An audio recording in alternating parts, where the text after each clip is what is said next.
こんにちは。皆さん、私はウイグル人のメメット・クルバンです。今日はですね、トロントすごく涼しくて、今夕方8時半になりました。それは2020年7月14日ですね。私今周りの私家の周りの公園に来て今ビデオを作ってるんですけれども、私娘と一緒に、来てるんですけれども、娘の方はですね、そこでさて今日はですね、今日の内容としてはですね、熱中症で、今はですねトロントも同じですけれども、日本もですねすごく、私も日本にいた時はですね蒸し暑いですね、天気が。だからその熱中症に注意しましょうということをちょっとぐらい説明したいと思います。で皆さんですね、大体的に分かると思いますけれども、その熱中症の症状というのはですね、胸のところですね、どんどん熱くなったりとか、あとはですねめまいしたりとかするんですね。あとはですね筋肉の痛みとか、あとはですね筋肉の痙攣とかを発生します。であとはですねもっとひどくなったら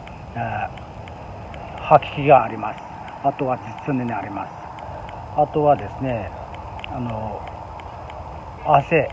かいてもですね、この汗のかき方はですね正常じゃないですね。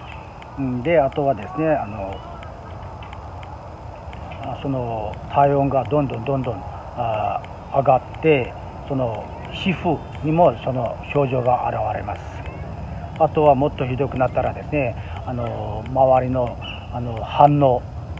がなくなったりとか、あとはですね歩くなってもですねまっすぐに歩くができない状態になります。あ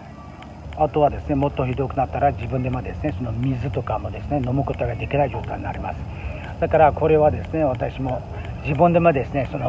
日本にいた時ですね、一人暮らし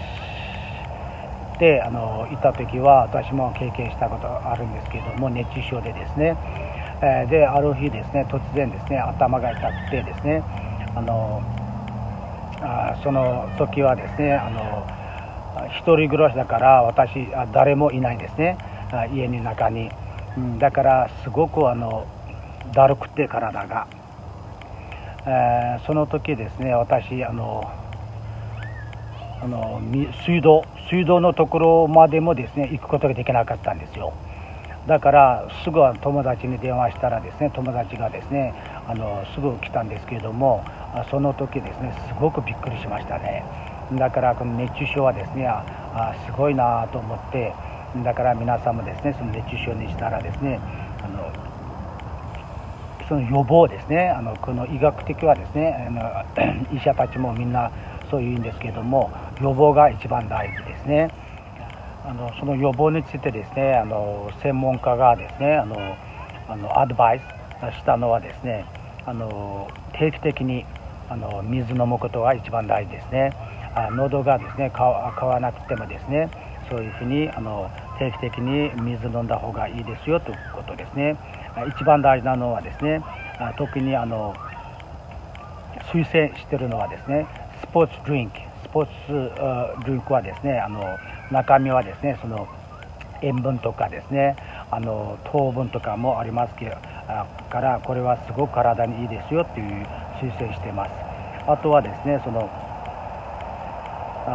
夜はですね、もちろん夜みんな寝てる時はですねその血流がですねすごく遅いので熱中症になりやすいです。だからその時もですね寝る時はですねなるべく風が通るところに寝た方がいいですよということですね。あとはですね後でも説明するんですけれども、年寄りの人たちがですね、私も日本にいた時はですね節約というか節約のためにですねそのエアコンとかその扇風機とかを使わないでですねそのまま死んでしまった方が多かったんですけれども、今はそのことはわからないんですけれども、ニュースとかでですねすごく見たことがあります。だからその定期的にその自分の部屋のその温度とか調整して予防した方が一番いいですよ。そんなにですね節約しすぎないようにしましょうということですね。あとはですね外に出たらですねなるべく帽子かぶったりとかですね傘持ったりとかですねした方がいいですよということですね。もしですねその熱中症になったらどんな対応するかということですけれども、皆さんですねそういうふうに熱中症のですね症状とかを現れたらですねすぐ涼しいところに移動したりとか、あとはですねその服とか緩んだりとかですね、あとはですねもしですね意識がなくなったらですね強制的に水とかを飲ませたらですねダメですよということですね。もしですねそういう場合はですね水飲んだらですね水が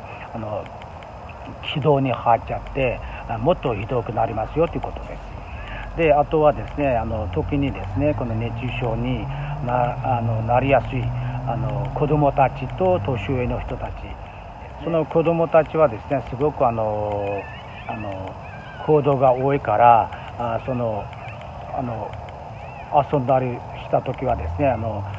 その遊びに夢中してその水を飲むことがですね忘れることが多いんですよ。だからその親としてはですねその子供のですね行動とか注意した方がいいですよということですね。だから子供たちはですねその免疫力が低いのでその自分のその運動調整もできないのでそれも注意した方がいいですよということです。もう一点ですけれども、子どものですね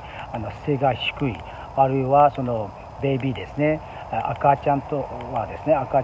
ねそのベイビーカーに乗せた赤ちゃんはですね地面に近いから熱中症にしやすいと言われてます。だからそれもですね注意した方がいいですよということですね。あとは特にですね大人たちの注意したもう一点ですけれども、車の中にですね何か買い物をした時はですねちょっとぐらいで子供をですねその車の中に残って自分でその買い物に行ったりしちゃダメですよということもあります。あとはですねその子どもたちもですね自分の症状をですねはっきり言えないからその子どもたちのですね泣き方とかあとは、ね、表情とかですね注意した方がいいですよということですね。あとは青年ですね、若者はですね特に若者は運動することが多いですけれども、運動した時はですね必ずそのスポーツドリンク持った方がいいですよということですね。定期的に休んだ方がいいですよということです。でもちろんさっきも言ったんですけれども、年上の人たちがですね介護する人も注意しなきゃいけないし、だからその年寄りの上のですねその反応が低くなるので、その年上の人たちもですね介護はすごく大事ですよということですね。あとはですね外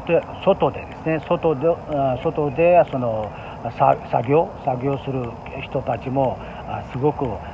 注意した方がいいですよということですね。それもさっき言った通りですね帽子かぶったりとか、あとはですね氷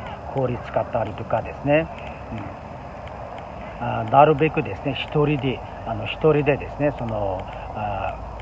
工事とかですねやらない方がいいですよということですね。で最後はですね私もこの日本の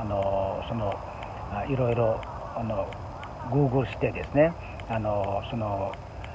熱中症の症状とか対応方法とかをですねこの後は載せるんですけれども、熱中症はですねすごく危険です。だから皆さんですね体に大事にしてなるべくですねその電気代とかもそんなに節約しなくてもですね体が大事だからその衛生とかですね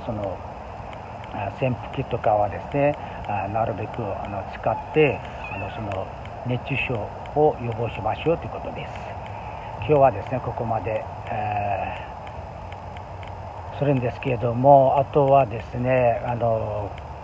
これからもですねこの前消化器系統のですね全般を説明したんですけれども、もちろんですね12指腸まで来てるんですけれども、これからもですねその一つ一つの臓器とかを説明していきたいと思います。これからもですね皆様ご意見、あとはですねシェアとご登録よろしくお願いいたします。ありがとうございました。